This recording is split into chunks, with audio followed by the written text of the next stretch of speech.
Hey, everybody, and welcome back to Mindwhack, the podcast all about AI for content marketers. My name is Lori Kirksted, and I'm the founder of Content Uncomplicated. And I'm Spider Graham, and I'm the founder of Gravity Clamp. And Lori, it's such a pleasure to be back with you this week. You know, one of the things we were talking about whenever we prepare for our podcast is, obviously, what are we going to talk about? And I thought it'd be kind of fun this week to poke a little gentle fun at AI. And one of the things that I've experienced when working with AI is every so often it just kind of makes stuff up. It's kind of like a dude just sounds really confident, but it's all absolute nonsense that it's spewing at you. And I want to just share with you a couple of the examples that I've run into and show you some things where you just make it wonder what the heck's going on. So let me share this with you. Let me change my screens real fast and pop that in. Can you see that okay? Yes, I can. All right. So you may remember a couple of months ago, we were trying to come up with a new logo for Mindwhack. We wanted to have a little something that we could use from a branding standpoint. Yep. And so I went to ChatGPT-4 and I said, hey, could you create me a new logo depicting a person's head exploding with new ideas? And by the way, I didn't even spell everything right. So I'm just kind of throwing bad grammar and ideas at it. And it did a pretty good job of coming up with somebody's head exploding, a mind whack with good things coming in. And it gave me two versions of it. And it said, these have vibrant bursts of colors and symbols like light bulbs and gears. I said, okay, that's pretty cool. Not a bad place to start. I said, I'd like to see a few variations of the second idea, this guy here. And so it came back with these. Now, I'll be honest, none of them really grabbed me. They all seemed a little bit, just more subdued than what I was looking for. And I said, instead of a light bulb, right, which is showing here in several of these, I would like to see a lightning bolt, right? Because figuring Mindwhack, something that's kind of striking new ideas and the creative process. And so it kicked this back over to me and it said, okay, here you are. Now, I said, all right. It said, here's a new variation of the logo design incorporating lightning bolt instead of light bulbs. Well, let's count all the lightning bolts you see. How about none? I still see a few light bulbs in here. This design also features other icons like gears and uses a mix of color palettes. Okay, well, let me know your thoughts. I said, I'm not seeing a lightning bolt. And so it went back and it came up with a new variation. Here's the revised logo design, now clearly featuring a lightning bolt, an explosion of colorful elements. This design excludes light bulbs. 1, 2, 3 light bulbs. Now, there are some lightning bolts. We'll give it some credit, but definitely some light bulbs in here as well. Yep. I said there are still several light bulbs. So it comes back with this. It says this design focuses now clearly featuring only light bulbs, okay, in the explosion from the stylized human head. If you don't count the really large, the lightning bolts, the really large light bulb that's in there. I said there's still a light bulb being depicted. I want no light bulbs. So this is what we came up with. I've created with only lightning bolts in this explosion, ensuring there are no light bulbs. Light bulb. By the way, this is what you and I went with because why the heck not? At this point, I was tired of fighting with it. And what starts to happen after that is a slippery slope where I'm like, all right, I want to put the name of the company. The name of the company is Mindwhack. Now, it's no big secret, anyone who's worked with ChatGPT, that it's not necessarily yet mastering the idea of putting text out. It's getting better, by the way. And compared to things like Midjourney, which can't use text at all, and some of the other things, we're going to give it credit where credit's due. But it's still Mindwhack, didn't really work for us. And I said, the accurate spelling of, so there you go. I'm telling you to spell Mindwhack properly. And it came back and, well, it got the W and the H kind of as a new letter of the alphabet. And then it just started going downhill from there. It couldn't get past the Mindwhack. So anyway. They're interesting, they all have something. They're wrong, but they're still interesting. They're wrong. This one, by the way, has no light bulbs, so I didn't actually even notice that one. Yeah, all the light bulbs are gone by now. Regardless, it's one of those things where I just think that if when we're talking about these different scenarios, again, it can understand what it understands. And what it doesn't understand, it's going to try to fill in. And one of the things that I have noticed, let me go back in here actually for a hot second, is that if we go in and we say, I want to do something new here, create an image of a doof wafflers. Okay. Now, what the heck is that? I'm making that up. All right. Let's see if it calls me on my nonsense here. Well, okay, now this is good. This is actually a relatively new passage where it's saying, I don't even understand what you're talking about.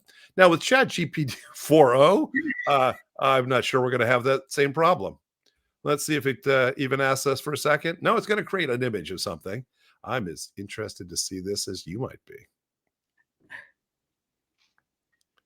I'm thinking like Jabberwocky. Yeah, there's we throw some nonsense at it, and it's just here we go.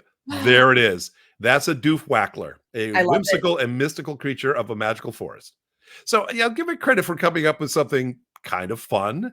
And Mhm. who's to say that it's wrong, right? Yep. Also, that's our new mascot now. I'm just That calling it. we have a doofwackler that is going to be our new mascot. It's as the Japanese would say, it is kawaii. It's super cute, like almost Kawaii. cloyingly cute. Yep. Kawaii. It's just very, very cute. So anyway, the thing is it will not stop to ask questions. It was actually surprising that it stopped to ask questions. I'm going to give it credit to do that. Yep. The other thing we're going to find, let me go back to 4.0, not 4.0, but to 4, just because again, I want to show how these things have broken, and hopefully 4.0 has fixed some of these things. But if you ask a question, it's going to try to use whatever logic it can. So how many dogs live in the state of New Hampshire? And by the way, trying to type around my microphone, so it's just a little slower. State of New Hampshire in the United States. Okay, so that's a fairly basic question. Now it's going to come in here and it's going to just try to figure it out. I have no real-time data, but it's going to start to extrapolate based upon what it has going on. Now, it may not, it's really not answering the question in the context of ChatGPT 4. If I go to 4.0, however, just to share with you, again, these will give them credit where credit is due. What it's going to do is it's going to start tapping into different data, and it's actually searching, and it's coming up with a number of different things. It searched 4 sites, and 51.8% of households own at least one dog. Giving that there are so many blah blah blah, so there are between 283,000 556,000 dogs living in the state. That's a pretty big delta, by the way. It's not exactly nailing it. It's giving me some generalization. So a lot of what we're going to see, of course, is depending upon what source it's drawing from, and it's going to change things around accordingly. So again, I'm not saying that this is wrong. I'm not saying it's very helpful. If what I want to know is actually how many dogs live in the state of New Hampshire. That's a pretty big delta. Now, likewise, let me look at do a new search here. I'm going to type this in. This may be nonsensical to most of you, but let's just put it in here. Why does the porridge bird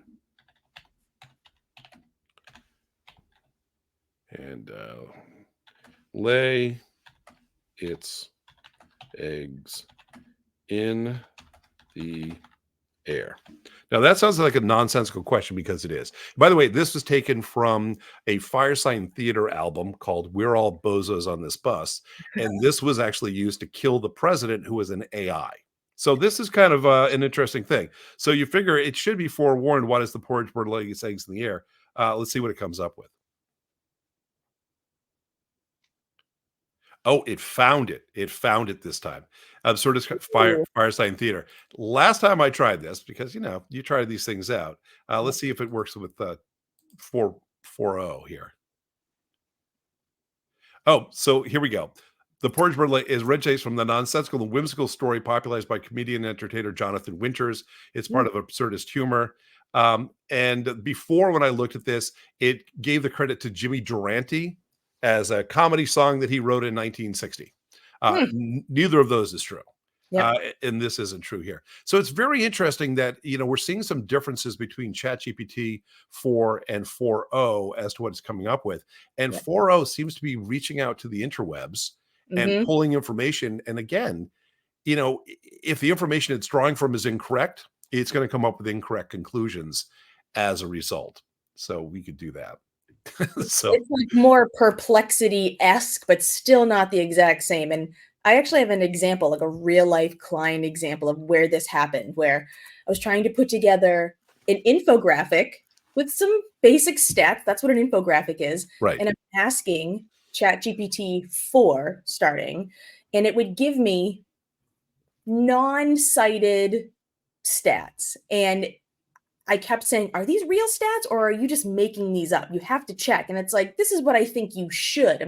And I would actually almost get in an argument with the robot. And I'm like, will you please listen to me? And it's almost like you're talking to a child that's not listening to you. Like, that's what a hallucination feels like. It's like, Right. are the words that are coming out of my mouth, are they landing? And they're clearly not. They're So not. Well, and again, it doesn't make sense because it is it's an engine of probability. It's all yeah. about let's just determine what the next best word will be, the next best word based on whatever the query is. And so it is working with a limited understanding of the real world. It's Mhm. parroting and mirroring whatever it was taught, but if what it was taught was incorrect, it's going to be incorrect. Now, I did want to show you one other thing that was just rather, I don't know. I found it humorous in the sense if you say, "Hey, tell me a good dad joke," because figured now I tried this a few times. It seems to only know one dad joke. And here, let's see how we do here. Tell me a good dad joke. Oh, it's giving me a new one. Last time it was like, why do skeletons not fight because they don't have the guts? Now we've got the Scarecrow winning an award. He was outstanding in this field.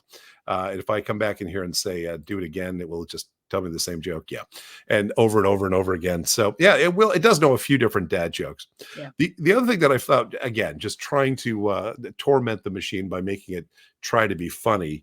Tell me a good shaggy dog story. And for those of you not aware, a shaggy dog story is usually something that ends with a pun, punchline of some sort, and it wastes a little bit of your time getting there, but usually it's a good setup. So here's Bob, simple man. He was the town's clockmaker. Let's see. Talking dog. It's all about the talking dog. And that's the end of the video. Yeah, well, actually, this is funny. The last one wasn't even funny. The last one, like, yeah, we shaved him. Now he's not shaggy anymore. Like, what? So it's doing what it can, but again, maybe this is a 4.0. Let's try this again and see what happens if we run this with ChatGPT 4. And again, not to belabor the point because it's working with what it has. Yep. Yeah, here we go. Ancient breed of dog, storyteller, blah blah blah. Finally, the set. It wasn't a shaggy dog. It was just an evening mayor out. By the way, blah blah blah. It's a story about nothing. It's kind of like a Seinfeld episode. There's nothing in here at all because it turns out at the end the dog wasn't shaggy. Anyway, Okay. the point simply is that again, as we're sitting around worrying about the content that's being created, the serious takeaway here is that we are using this to create experiences for people, especially with content marketing. And one of the things I caution anyone who's using any type of AI to do is to not take it at face value.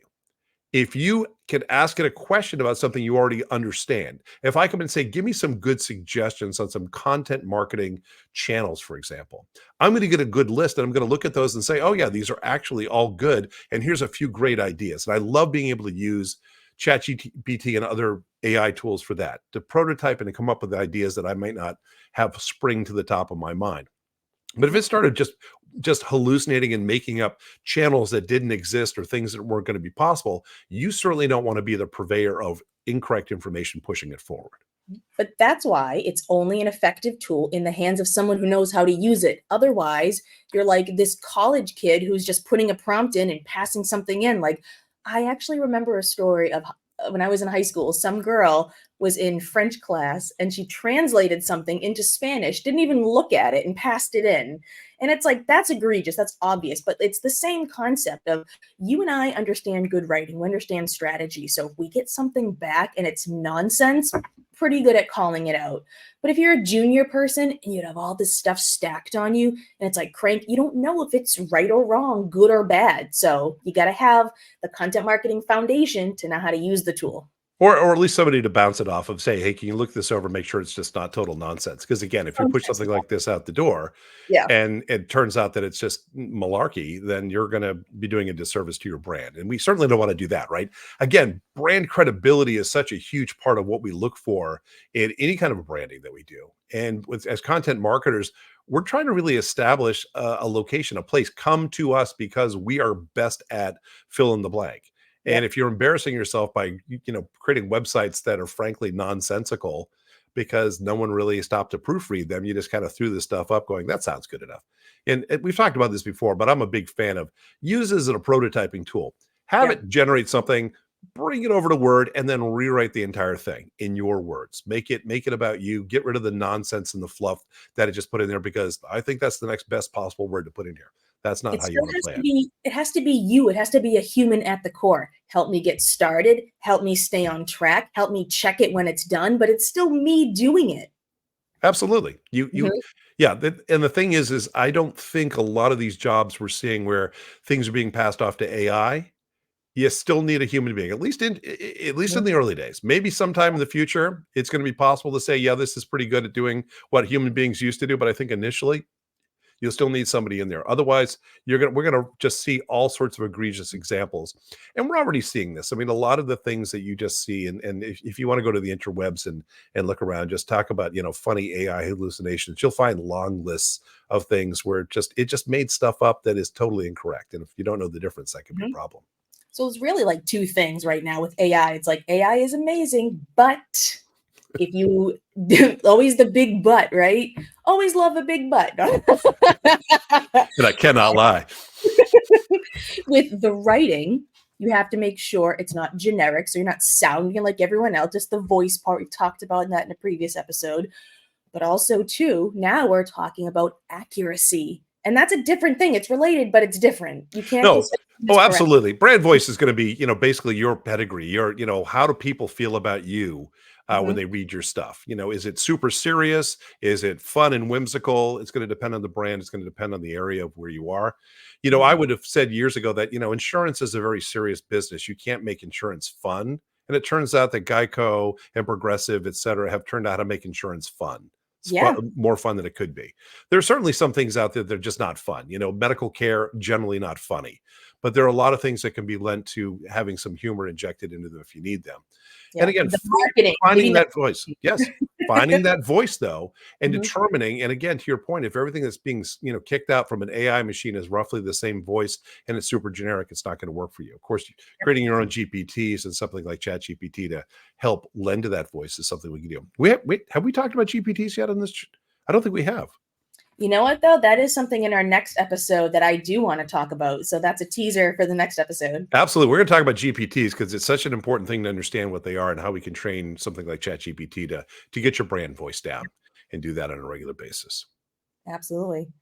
All Well, right, anyway, guys. we're at time for this week. Anyway, just poking fun at AI again. There's a lot of serious here, and there's a lot of good stuff coming out of this. But by the same token, caution you to watch your content. Make sure you're not having hallucinations that are being presented as fact, because that'll come back to bite you on the butt. Absolutely. Use it, but don't let it use you. You still have to be in control of it. 100%. Yep. Awesome. Well, Spider, this has been another phenomenal episode. I love doing this with you. So thank you just for being you and all your contributions. Back at you. Hey, by the way, Lori, as a reminder for anybody who wants to come in, you found this one. If you go to the YouTube channel, it's Mindwhack. Yeah, easy enough to find. Go to Mindwhack. We're working on getting distribution into other podcast channels. We're just kind of starting things off slow. And, we got day jobs. We got things to do.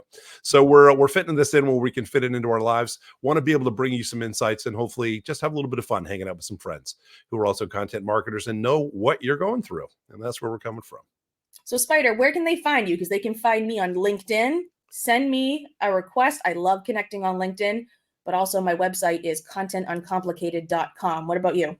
Well, for me, best place to reach me right now is LinkedIn. I'm the only Spider Graham on LinkedIn, so it makes it a little bit easier to locate me and reach out to me. Say, hey, I heard you on Mindwhack. I'd love to be LinkedIn with you. We can make that happen. Excellent. All right. Well, until next time, take care, everybody. All right. Cheers.